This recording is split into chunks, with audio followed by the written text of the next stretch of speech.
Texans Vikings, that's the first game that we're talking about here in the 1 p.m. slate. Man, this is one of those games where Texans looked like they were just taking care of business as usual. They were going to cruise to the AFC South, one of the best records in the NFL, and maybe that still happens, but as Lee Corso says, not so fast, my friend. This week, we got another darling team in the Minnesota Vikings who really took it to them. 34-7, the final score in this one. Let's take a look at the top 5 players from this game. And we'll start out with the Minnesota Vikings just because I want to start out with the team that won. Wide receiver Justin Jefferson, he takes the top spot, earning a 78.9 overall grade this past week. Aaron Jones, the new guy in town, the rival flipping from one side to the other, 78.6. Edge rusher Jonathan Grenard got a 73.6 at number 4. Harrison Smith, the ageless, it feels like, Harrison Smith, their safety, a 73.0, and offensive tackle Christian Darrisaw at number 5 with a 71.9. Quarterback Sam Darnold in this one, he would have been in the top 5, got a 73.5. And then on the other side of things for the Houston Texans, Nico Collins takes the top spot with an 81.0 overall grade. Offensive tackle Titus Howard next at a 76.7.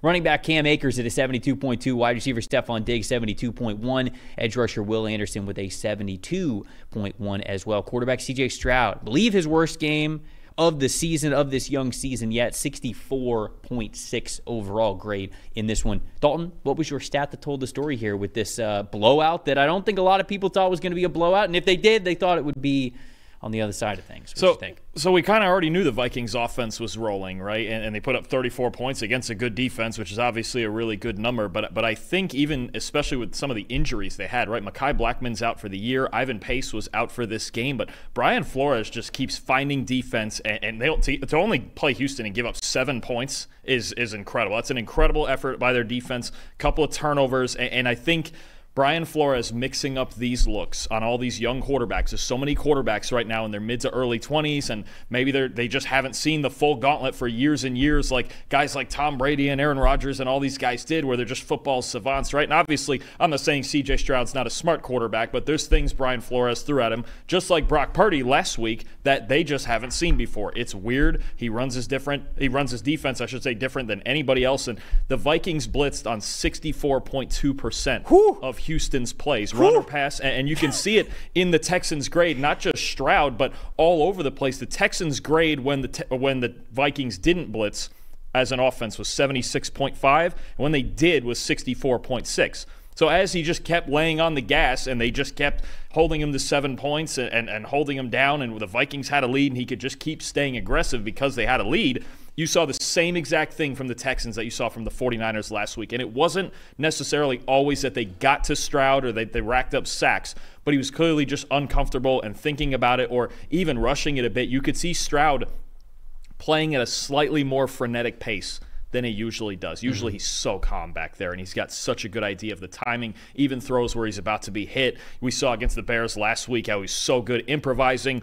rolling out, making plays on the move, just like we've seen ever since that Georgia game, his last game in college. But this week he just like Purdy last week, he looked a little bit rushed. Yes. And it's because Brian Flores, even if he doesn't get there, and they don't have the most talented defense in the league, there's just this constant feeling of like, they're always on me, and I don't know where they're coming from, and they're rolling coverages, and they're running zone, they're running man, they're running zero, they're running just everything. Brian Flores is throwing the kitchen sink at quarterbacks every single week, and you could see, just like last week with San Francisco, it affected Stroud and the Texans a lot. Yeah, especially these younger quarterbacks, and I think that's probably something to keep note of moving forward. You know, Stroud's not a rookie, Brock Purdy's not a rookie, but now in back-to-back weeks, these are two quarterbacks who are younger in the league that Flores has gotten the better of, right? I mean, like, he has been unbelievable with the resources that he has thrown at the pocket and how he confuses these really smart quarterbacks who, Stroud, not really a quarterback last year who was putting the ball into harm's way a lot. Brock Purdy, he's not one to do it much at all.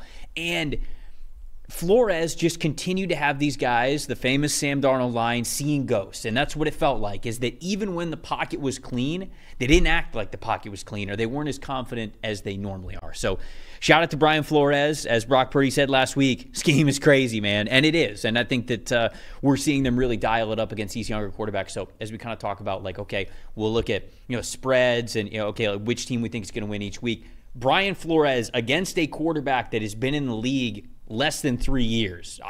He's got the upper hand at this point. So I think that's just something to note moving forward. Stat that told the story for me, Yeah, I think D'Amico Ryans is a phenomenal head coach. I think he's a great defensive mind. We saw that as soon as last week with the Houston Texans. But this week against the Minnesota Vikings, Kevin O'Connell, that offense, Sam Darnold, the wide receivers, they just had their number. The Texans' coverage and how poor it was is the stat that told the story for me, because when you look at their cornerbacks, Derek Stingley Jr., 61.2 coverage grade, and one of his passes that came his way, one of the two, was credited as an open target.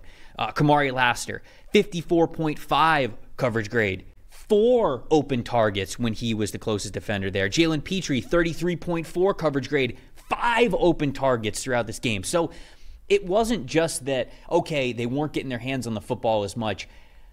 They were sort of in a situation where, I obviously didn't watch every single snap from this one, but certainly looking at the open target percentage, either these wide receivers were just fooling them with them being in single coverage, or the zone or the matching just was not as cohesive as it needed to be. And whatever the Vikings were throwing at them, they just weren't quite ready for it. There were way too many open targets here for this Texans defense that we've seen be really good, even over the last 2 weeks of this early season. So that to me, and how poorly they played, how open those Minnesota Vikings wide receivers were, is a stat that told the story. Yeah, and Kevin O'Connell's a master of getting them open, right? And you got to think how dangerous this offense could be. They did not have Jordan Addison yesterday, and they haven't had TJ Hawkinson yet, recovering from the knee injury. So, wait till they get all these guys back, and they're scheming it. Jalen Naylor looks really, really useful right now. Yeah. And I'll tell you what you have to like about this offense, too. I know Darnold and the passing game is a story, but Aaron Jones has been fantastic for them, too. You look at 24 touches and 148 total yards, had a receiving touchdown himself, forces 5 missed tackles, one of the best players on the team yesterday.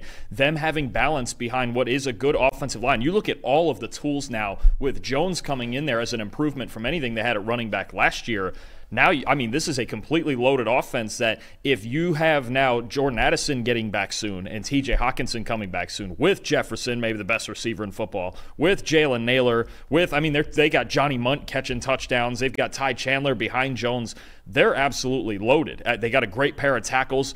It's no wonder Sam Darnold's having all this success, because they can do everything on offense. And Aaron Jones, we've seen it for years and years. When he is healthy, when he's on the field, he is one of the best backs, a top 8, top 10 back in football, and one of the few guys I think that is really versatile, really a 3-down back. We saw him catch a touchdown. He can do everything on the field, and even if they need to spell him, Ty Chandler's kind of that two-way back too. So look, the Vikings are loaded, but I think there is an element, and I know you're about to say it too, Kevin O'Connell's just using all of the tools in the box right now. He is, and Aaron Jones being your most impressive in this game, Kevin O'Connell is the most impressive for me in this game. Just again, how he won this chess match against a really good head coach and a really good defensive mind in D'Amico Ryans. Something I looked up before the game is that I wanted to know how often the Texans called cover 3, because a lot of the big plays against them in this past game came against cover 3, and I was like, was this something that Kevin O'Connell was ready for and really schemed up? Because it looked like, again, from as much success they had, that would be the case. So the Texans going into this week, and I get it, small sample size, it's only the first 2 weeks of the season, but still, that's what you go off of. Texans had the highest coverage grade of any team in the NFL when calling cover 3 through the first 2 weeks of the season, and they were ranked 10th in how often they ran it, running that coverage the most. You saw on some of the biggest plays of this game, Kevin O'Connell specifically call plays that were attacking cover 3, right? It's designed stuff to beat cover 3. It is overload routes, or overload concepts, I should say, to one side of the field or one part of the zone, or it's clear out routes where you have a guy kind of occupy his zone and then get out of his zone just a little bit to open up something underneath or open up something over top. We saw that multiple times as well. I loved what he was able to do in the red zone. There was, on the first Sam Darnold touchdown, it was a double China route, which is where you have 2 in-breaking routes paired with a corner route. And it's just a really good way to attack the defense in a small amount of space, often forcing, if you're playing any sort of zone coverage, these guys to sort of follow receivers a little bit too long. And if you follow them a little bit too long, a concept like that and a formation like that is so advantageous for you. And it felt like Kevin O'Connell was calling those things in the most advantageous situations. And he called that concept at the goal line, and I remember on another one of Darnold's touchdowns, the Jalen Naylor touchdown over the middle, it wasn't quite like the combination of the double in route with the corner route, so it wasn't, I guess, technically China concept, but it was that double in pairing once again with, I think, a backfield route going the opposite direction as well. So it was sort of the same principles, which helped get Jalen Naylor open for that touchdown as well. So it just, in the chess match of coaches and football minds, Kevin O'Connell was the one who stood out. That showed up on the scoreboard. I think he's one of the best coaches in the NFL. And you see the Vikings, I'll say overachieving for my expectations. Some people out there might be saying, hey, we believed in them all along. Big shout out to you. They have a great start this season. But yeah, if you got Kevin O'Connell thoughts, we'd love to hear them. But if not, let's move on to the most disappointing. No, totally agree. And that's an offense. I'll just say that the Texans didn't face a Shanahan sort of offense like that the first 2 weeks between Shane Steichen and Shane Waldron. That's a little bit different from what O'Connell runs in Minnesota, and it's an offense designed to beat single high like that. So it's really it's the perfect target for them. And actually, this is another game where I'm going to make a similar point later. So O'Connell is one of the best play callers in the league. I'll move to the Texans defense real quick. All right. One of the preseason concerns that we had, one of the very few with this team, was their interior play on defense or defensive tackles. And they're going to need a big improvement, because if there's one thing that we're seeing right now is that those concerns were well warranted. Texans defensive tackles in this game had a 39.5 overall grade and a 29.2 run defense grade.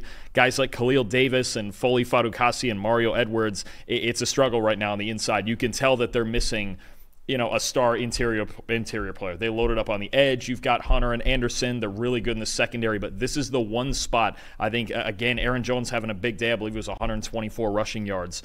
Interior, you can run right at the Texans right now on the inside. Their defensive tackles are 31st in overall grade right now, only ahead of Dallas, and Dallas's defensive tackles in the middle of their defense have been getting all the talk, but Houston is struggling right now. And you saw it in the first game against the Colts. The Bears didn't run on them as much because they've got a little more internal issues running the ball, but this is going to be a theme here with the Texans, their ability to stop the run and control the clock a little bit better from the defensive side. They need their D tackles to play a little bit better. Brandon saying in the chat, when you leave Justin Jefferson wide open while Stingley guards some grass, it's not going to end well. I think, again, that's more of a Kevin O'Connell hat tip. Derek Stingley's not just guarding grass because he likes to guard grass. I think that it's because he really got the upper hand, really attacking what he believed the Texans were going to do in coverage. The most disappointing for me is the Texans' run game. Weren't able to stay balanced in the second half. I understand that they were down on the scoreboard. It was 14-0 at half. I think it went to...